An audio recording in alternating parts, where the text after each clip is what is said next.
तो शाम के 7 बज चुके हैं। आइए फिर से आज का अपना क्लास शुरू किया जाए।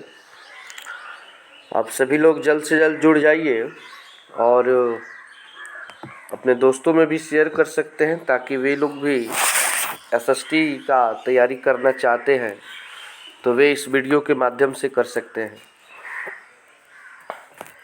तो हमारा क्लास 10th है और सब्जेक्ट है ज्योग्राफी यानी कि भूगोल। और अभी फ़िलहाल हम लोग पढ़ रहे हैं इकाई 1 खंड क। और आज हम लोग पढ़ेंगे पार्ट 6। आज ये चैप्टर कंप्लीट हो जाएगा।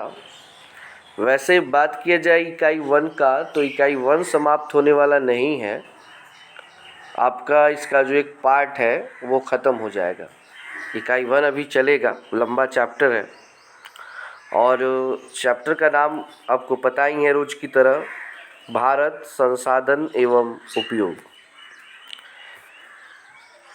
आप लोग पार्ट 1 से लेकर के पार्ट 5 तक चैनल के डिस्क्रिप्शन होंगे तो वहाँ पे इसके प्लेलिस्ट का लिंक मिल जाएगा, जहाँ पर पार्ट 1 से लेकर के 5 तक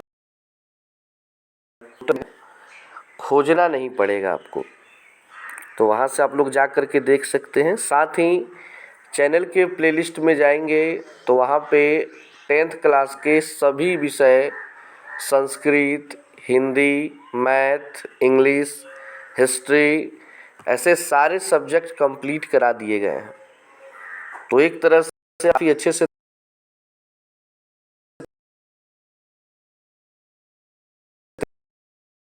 तैयारी। और आज ये चैप्टर ख़त्म होगा और कल इसका हम क्वेश्चन आंसर जो भी आपकी किताब में दिया है ऑब्जेक्टिव सब्जेक्टिव उसको कराएंगे। तो वीडियो को देखते रहिए और लाइव चैट में जो भी आपको क्वेश्चन पूछना हो तो आप डिस्क्रिप्शन बॉक्स में उससे जुड़ करके उसमें आप अपना सवाल पूछ सकते हैं। अगर कल इसका क्वेश्चन आंसर कराया जाएगा तो अगर आप चाहते हैं कि उसका पीडीएफ आपको मिल जाए तो वो आपको टेलीग्राम पर ही मिलेगा। तो टेलीग्राम पर आप लोग चले जाइए, ज्वाइन कर लीजिए, उसमें उसका पीडीएफ डाल दिया जाएगा और आराम से आप लोग आसानी से इस पीडीएफ से सारा चीज़ नोट कर सकते हैं। तो चलिए आज का क्लास स्टार्ट करते हैं। अंत में अगर वीडियो अच्छा लगे तो लाइक कीजिएगा, अच्छा नहीं लगे डिसलाइक कीजिएगा। इच्छा हो कि ये चैनल पे आपको प्रतिदिन कुछ नया सीखने को मिल रहा है तो सब्सक्राइब करके बेल आइकन दबाइएगा। आज का हमारा टॉपिक है सतत विकास की अवधारणा। सतत मतलब होता है कंटिन्यू या लगातार। विकास की अवधारणा, विकास मतलब डेवलपमेंट, आगे की ओर बढ़ना। और अवधारणा का अर्थ हो गया उससे संबंधित कुछ सिद्धांत नियम, यानी कि लगातार विकास कैसे हो सके, उसके लिए कौन कौन से नियम बने, क्या क्या हुए, उन चीज़ों के बारे में हमें आज की क्लास में पढ़ना है कि भारत से लेकर के पूरी दुनिया ने इस संसाधन को बचाने के लिए, पर्यावरण को बचाने के लिए ऐसे कौन कौन से कदम उठाए, ऐसे कौन कौन से काम किए कि आज संसाधनों को काफ़ी मात्रा में बचाया भी जा रहा है और उसको बचाने के लिए लगातार प्रयास भी किया जा रहा है। तो चलिए देखते हैं आगे।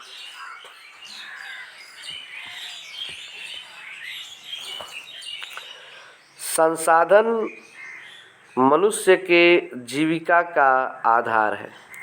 यहाँ पे एक शब्द है जीविका।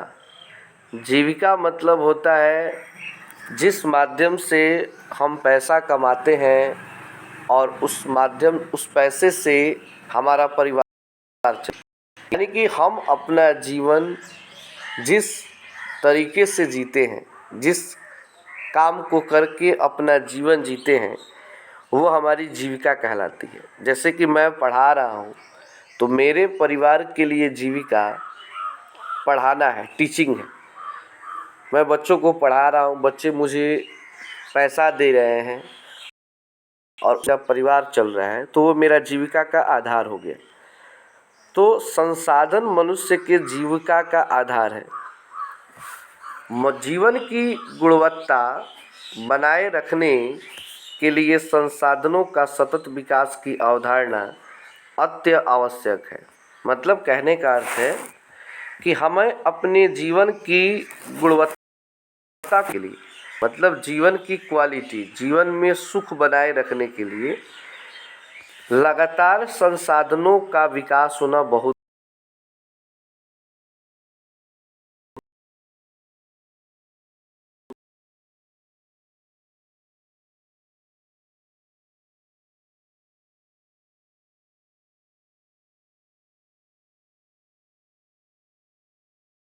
ही जरूरी का आधार है। जब संसाधन ही नहीं होगा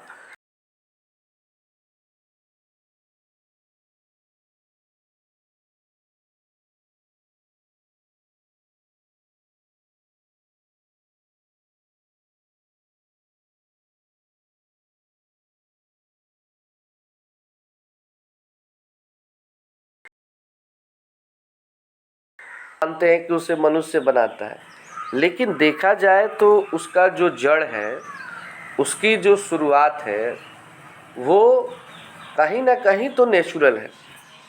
जैसे कि लोहा है, अगर लोहे से बनी कोई वस्तु है तो आखिर ये जो लोहा है, ये लोहा भी तो कहीं ना कहीं नेचुरल प्राप्त हुआ होगा स्टार्टिंग में। भले मनुष्य इसको काट छाट कर अलग अलग डिजाइन में तैयार कर देता है, लेकिन कहने करते हैं कि इसकी स्टार्टिंग पॉइंट जो है वो कहीं ना कहीं तो पृथ्वी से है, नेचुरल है। तो जितने भी संसाधन हैं वो प्रकृति के लिए एक क्या है जी, एक गिफ्ट है।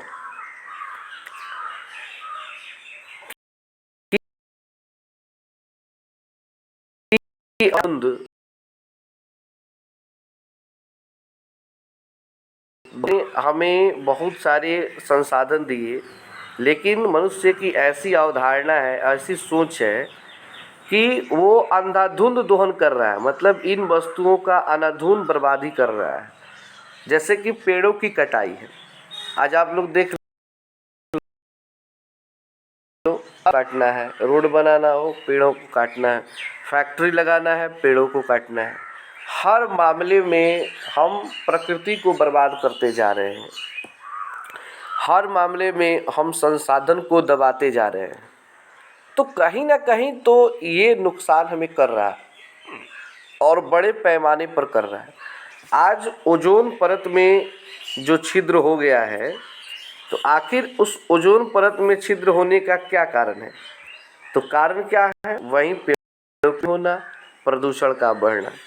आज कई सारी बीमारियों का जन्म होना है, जिसमें कोरोना भी एक महामारी है। तो कहीं ना कहीं ये बीमारी भी प्रदूषण का ही एक रूप है। आज ऑक्सीजन के लिए पूरा भारत तड़प रहा है, वो ऑक्सीजन जो हमें पेड़ों से मिलता है, और उस पेड़ों को ही काटते जा रहे हैं हम लोग। तो समस्या तो पैदा होगी ना, जिसके कारण पर्यावरणीय समस्याएं भी उत्पन्न हो गई हैं। कौन सी समस्याएं उत्पन्न हो गई हैं? पर्यावरणीय। ये पृथ्वी है, पृथ्वी को लेकर चलने के लिए पेड़ों की ज़रूरत है। तो हम पेड़ों को लगाएं, न कि केवल पेड़ों की कटाई करें। नियम है कि अगर एक पेड़ हम काट रहे हैं तो उसके जगह पे 2 पेड़ लगानी चाहिए, तब जाके हमारा पर्यावरण सुरक्षित रह सकता है। लेकिन हम क्या करते हैं, एगो पेड़ लगाएंगे नहीं, लेकिन 5 गो पेड़ काट देंगे। तो फिर कैसे हम लोग सोच सकते हैं कि संसाधनों का विकास हो सकता है? कैसे सोच सकते हैं कि प्रदूषण की कमी हो सकती है? प्रदूषण तो बढ़ता जाएगा।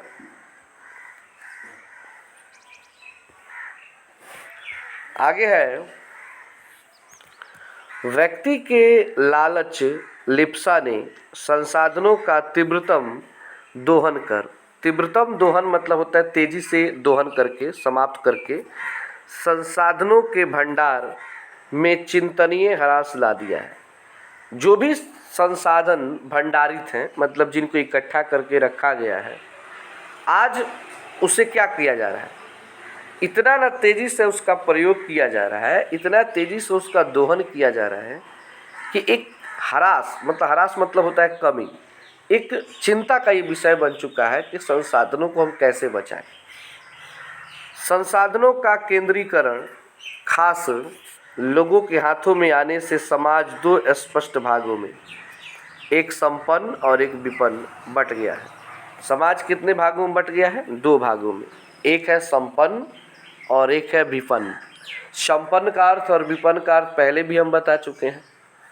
संपन्न का अर्थ होता है कि जहाँ पर संसाधनों की कमी न हो, जहाँ पर उचित मात्रा में, अधिक मात्रा में संसाधन हो, उसको संपन्न कहेंगे।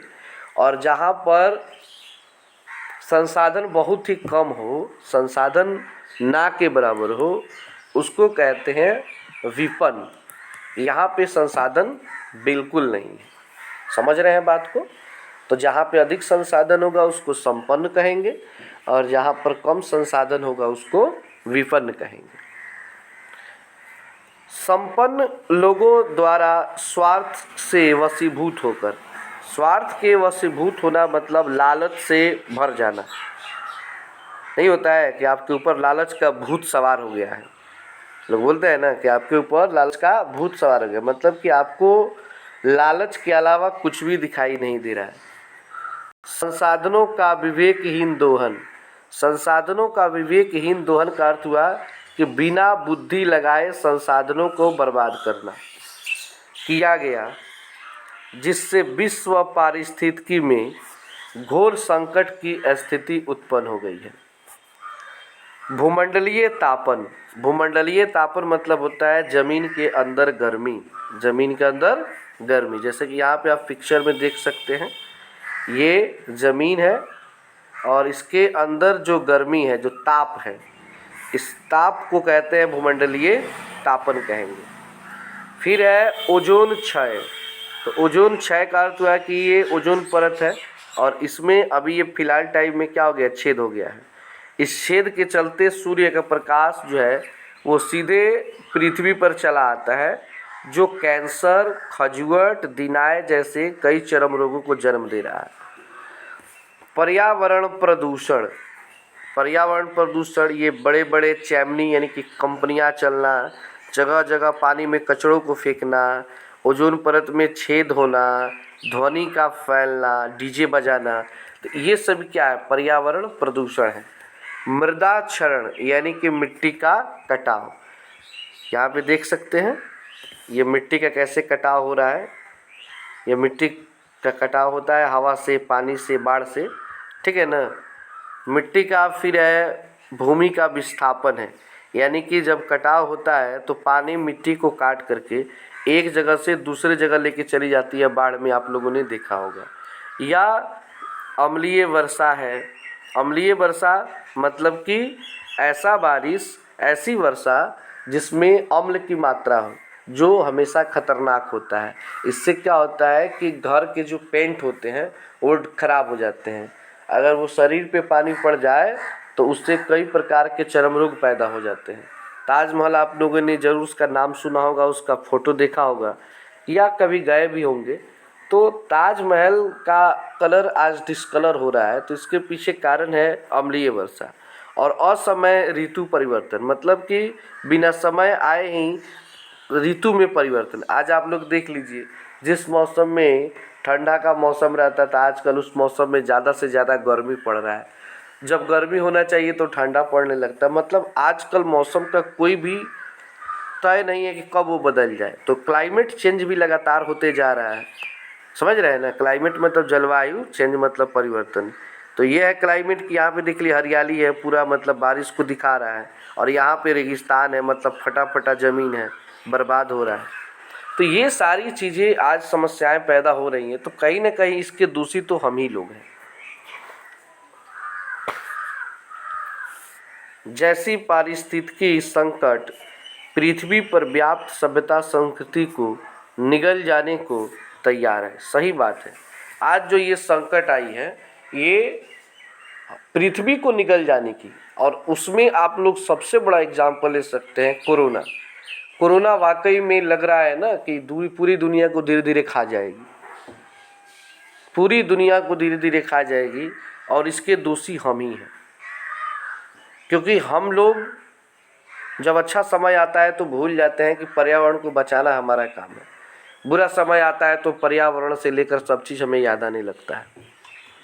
तो इसी को कहते हैं पृथ्वी को निगल जाना, जो कोरोना कर रहा है आजकल।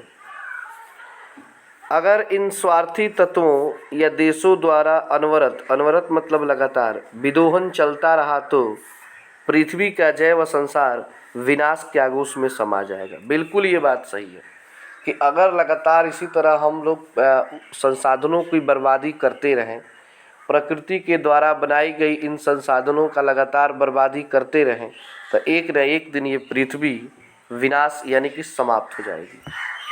क्योंकि जब यहाँ पे कोई जीव ही नहीं रहेगा तो फिर पृथ्वी किस नाम की। आगे है,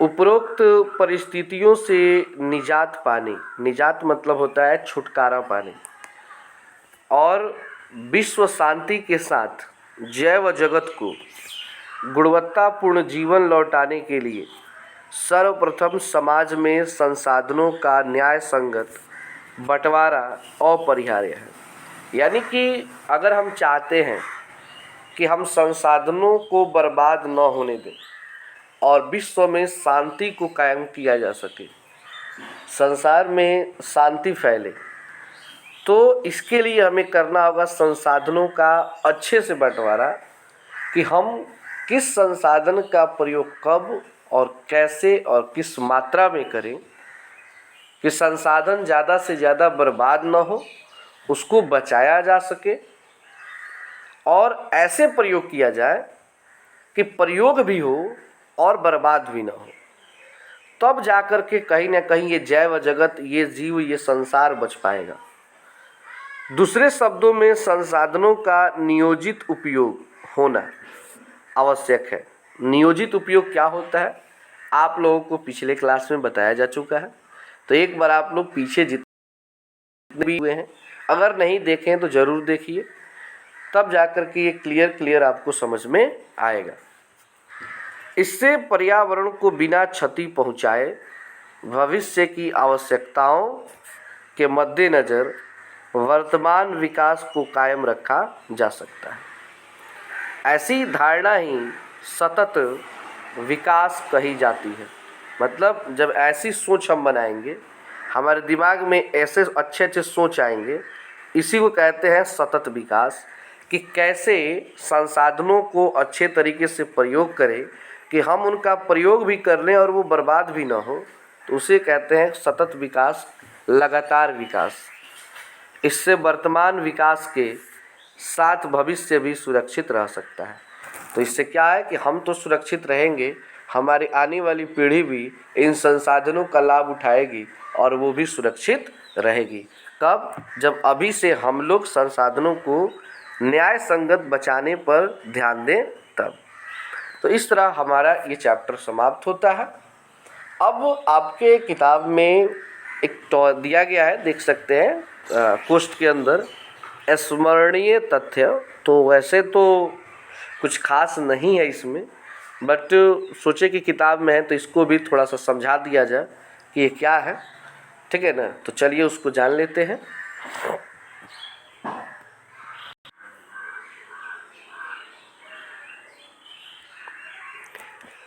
संसाधनों को बचाने के उद्देश्य से अभी तक 3 बार पृथ्वी सम्मेलन हुआ है। अब ये पृथ्वी सम्मेलन क्या होता है, या तीनों पृथ्वी सम्मेलन में क्या क्या बातें हुई, कब और कहाँ की गई, इन सारी चीज़ों का वर्णन दिया गया है। वैसे पीछे भी इसके बारे में शॉर्टकट में हम लोग पढ़े थे, लेकिन इसमें थोड़ा सा इसको एक्सप्लेन कर दिया है। तो आइए जानते हैं। तो सबसे पहले हमारा टॉपिक है प्रथम पृथ्वी सम्मेलन। इसका आयोजन 3 से 14 जून 1992 को 3 से 14 जून 1992 को रियो डी जेनरो में किया गया। रियो डी जेनरो एक जगह का नाम है जो ब्राज़ील देश में पड़ता है। कौन से देश में पड़ता है? ब्राज़ील देश में। और ब्राज़ील में 3 से 14 जून के बीच में 1992 में एक आयोजन किया गया, एक सम्मेलन किया गया, जिसमें विकसित एवं विकासशील देशों के लगभग 178 प्रतिनिधियों ने भाग लिया था। यानी कि विकसित देश भी थे इसमें और विकासशील देश भी थे। विकसित देश मतलब कि वे देश जो विकास कर चुके हैं, मैंने पहले भी बताया है, और विकासशील देश वे देश जो अभी विकास कर रहे हैं। जैसे कि अमेरिका एक विकसित देश है, वो विकास कर चुका है, और भारत एक विकासशील देश है जो अभी विकास कर रहा है। तो इस दोनों टाइप के देश इस सम्मेलन में, इस आयोजन में भाग लिए थे। और कब लिए थे? तो 3 से 14 जून के बीच में 1992 में, और रियो डी जेनेरो जो ब्राज़ील में पड़ता है। 178 प्रतिनिधि थे, ये सब याद रखिएगा। इस सम्मेलन में ग्लोबल वार्मिंग, वन संरक्षण, जैव विविधता, कार्यक्रम 21, रियो घोषणा पत्र पर समझौता किया गया था। तो अब थोड़ा सा समझेंगे कि ग्लोबल वार्मिंग क्या है। वन संरक्षण तो आप लोगों को पता है कि वन को बचाना। जैव विविधता का अर्थ हुआ विभिन्न प्रकार के जीव। और रियो घोषणा पत्र, तो रियो घोषणा पत्र यानी कि रियो डी जेनेरो में जो भी नियम कानून बनाए गए उसके घोषणा पत्र। तो यहाँ पे 2 वर्ड है, एक है ग्लोबल वार्मिंग और एक है कार्यक्रम 21। इसके बारे में आपको आगे बताते हैं। वैसे ग्लोबल वार्मिंग के बारे में इसमें चर्चा नहीं किया गया है, हम अपने मन से उसको बता देते हैं, लेकिन कार्यक्रम 21 के बारे में दिया गया है तो वो किताब में ही है। तो ये किताब में आपको नहीं मिलेगा ग्लोबल वार्मिंग के बारे में, तो मैं यहाँ पे मैंने टाइप भी कर दिया कि आप लोग इसे समझ भी पाएंगे, मन करे तो लिख भी सकते हैं। तो चलिए जानते हैं ग्लोबल वार्मिंग क्या होता है। तो कहेंगे वायुमंडल में ग्रीन हाउस गैसों, ग्रीन हाउस गैस में होता है methane gas, carbon dioxide gas होता है, ऑक्साइड होता है और क्लोरोफ्लोरोकार्बन होता है। इन सभी गैसों को ग्रीन हाउस गैस बोलते हैं। के बढ़ने के कारण पृथ्वी के औसत तापमान में होने वाली बढ़ोतरी को ग्लोबल वार्मिंग कहा जाता है। मतलब कि विभिन्न प्रकार के गैसों के कारण जब वायुमंडल में गर्मी बढ़ने लगे, तापमान काफ़ी ज़्यादा होने लगे, तो समझ जाइए उसे कहते हैं ग्लोबल वार्मिंग। इसकी वजह से जलवायु का भी परिवर्तन होने लगता है। मतलब कि वायुमंडल में, वातावरण में काफ़ी बदलाव आने लगते हैं और हम पे समस्याएं बढ़ने लगती हैं। तो ये ग्लोबल वार्मिंग कहलाता है। इसको चाहे तो आप लोग नोट कर सकते हैं, ठीक है ना। इसके बाद है कार्यक्रम 21 वही जो था, आखिर ये क्या है, तो आइए इसको जानते हैं।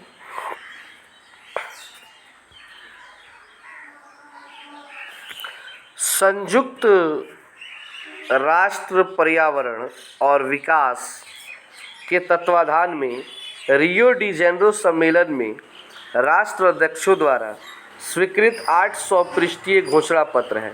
यानी कि रियो डी जेनेरो में जो सम्मेलन हुआ 178 देशों का, उसमें 800 पेज का एक घोषणा पत्र बना जिसको रियो घोषणा पत्र कहते हैं, जिसमें सतत विकास को प्राप्त करने के लिए 21 कार्यक्रम को स्वीकृत किया गया। उसमें कितने कार्यक्रम बने थे? 21 गो कार्यक्रम बना था। उसी को एजेंडा 21 या कार्यक्रम 21 के नाम से जानते हैं। इस एजेंडा 21 को गठित करने हेतु सभी देशों को निर्देश दिए गए तथा इस पर होने वाले खर्च के वहन हेतु, मतलब जो भी इसमें खर्च लगेगा, विश्व पर्यावरण कोष की स्थापना की गई। एक कोष बनाया गया कि इसमें पूरा देश पैसा जमा करेगा और पर्यावरण के लिए जो भी पूरी दुनिया में काम करना होगा वो इसी कोष के माध्यम से किया जाएगा, जो भी खर्च करना होगा। तो वही है कार्यक्रम 21, यानी 21 नियम बने थे उसमें, उसी को एजेंडा 21 या कार्यक्रम 21 कहा जाता है। अब आता है आपका द्वितीय पृथ्वी सम्मेलन। द्वितीय पृथ्वी सम्मेलन में क्या हुआ? इसका आयोजन 23 से 27 जून 1997, यानी पहला तो 92 में, उसके बाद 97, 5 वर्ष बाद न्यूयॉर्क में, जो अमेरिका में पड़ता है, प्रथम सम्मेलन के मूल्यांकन के लिए 5 वर्ष बाद आयोजित हुआ। यानी कि 92 में, उसके बाद फिर 97 में, 5 वर्ष के बाद आयोजित किया गया न्यूयॉर्क शहर अमेरिका में, कि आखिर 5 वर्ष में क्या हम लोगों ने पर्यावरण को कितना बचाया, उसमें कितना काम किया, संसाधनों की कितनी सुरक्षा मिली, इन साजों पर मूल्यांकन हुआ। इसे +5 सम्मेलन भी कहा जाता है, यानी कि द्वितीय पृथ्वी सम्मेलन को +5 सम्मेलन भी कहा जाता है। फिर 3 नंबर पे हुआ था क्योटो सम्मेलन। अब क्योटो सम्मेलन में देखिए क्या हुआ। दिसंबर 1997 में पृथ्वी को ग्लोबल वार्मिंग से बचाने के लिए जापान के क्योटो में सम्मेलन आयोजित हुए। क्योटो कहाँ पड़ता है? जापान में पड़ता है। और ये सम्मेलन 1997 में ही हुआ था, दिसंबर के महीने में, दूसरे पृथ्वी सम्मेलन के बाद से, ग्लोबल वार्मिंग को लेकर के, जिसमें 159 देशों ने भाग लिया था। कितने देशों ने भाग लिया? 159 देशों ने। इसमें 6 गैस, अभी जो बात किए थे ऊपर हमने लिखा था, कार्बन डाइऑक्साइड, मीथेन, नाइट्रिक अम्ल, क्लोरोफ्लोरोकार्बन, सल्फर हेक्साक्लोराइड को ग्लोबल वार्मिंग के लिए जिम्मेदार मानते हुए इसके उपयोग में कटौती पर सहमति बनी, जहाँ यूरोपीय संघ ग्रीन हाउस गैसों के उत्सर्जन में 8%, संयुक्त राज्य अमेरिका 7% एवं जापान 6% की कटौती पर सहमत हुआ। इसे मॉन्ट्रियल समझौता 1987 का विस्तार भी माना जा सकता है। इसे कौन सा समझौता कहा जा सकता है? मॉन्ट्रियल समझौता। फिर है, इस सम्मेलन को विश्व पर्यावरण सम्मेलन या ग्रीन हाउस सम्मेलन के नाम से भी जाना जाता है। यानी क्योटो में, जापान में जो सम्मेलन हुआ 1997 में, तो उसे हम लोग विश्व पर्यावरण सम्मेलन या ग्रीन हाउस सम्मेलन के नाम से भी जानते हैं। और हमारा अंतिम टॉपिक है तृतीय पृथ्वी सम्मेलन। अब आइए इसके बारे में थोड़ा देख लेते हैं। तो तृतीय पृथ्वी सम्मेलन कहता है, इसका आयोजन 10 वर्ष बाद, उसके ठीक 10 वर्ष बाद 1997 से 26 अगस्त 4 सितंबर 2002 में, यानी कि 1992 में पहला हुआ था, उसके 10 वर्ष बाद यानी 2002 में जोहान्सबर्ग में आयोजित हुआ। हर 5 वर्ष में मतलब आयोजित हो रहा है, जैसे कि चुनाव होता है। इस सम्मेलन में पर्यावरण संबंधी 150 धाराओं पर विश्व स्तरीय सहमति तैयार करना था, पर इस सम्मेलन का कोई परिणाम नहीं निकल सका। इस सम्मेलन में विश्व के विभिन्न देशों से लगभग 2000 प्रतिनिधियों ने भाग लिया था। उसके बाद अभी तक बाबू चौथा पृथ्वी सम्मेलन नहीं हुआ है, इसी पर रुका हुआ है, जिससे संसाधनों के बारे में ना तो कोई विशेष चर्चा हो रही है, ना पर्यावरण के बारे में कोई बातें हो रही हैं। तो ये था हमारा चैप्टर, समाप्त हुआ। कल के क्लास में हम लोग इसके जो भी क्वेश्चन आंसर है, ऑब्जेक्टिव हो सब्जेक्टिव हो, सबको क्लियर करेंगे। और इसका अगर आप PDF चाहते हैं तो आप मेरे टेलीग्राम से ज़रूर जुड़िए, जो आपको डिस्क्रिप्शन बॉक्स में दिया गया है, ज़रूर ज्वाइन कीजिए, उसी में आपको ये मिलेगा। तो धन्यवाद।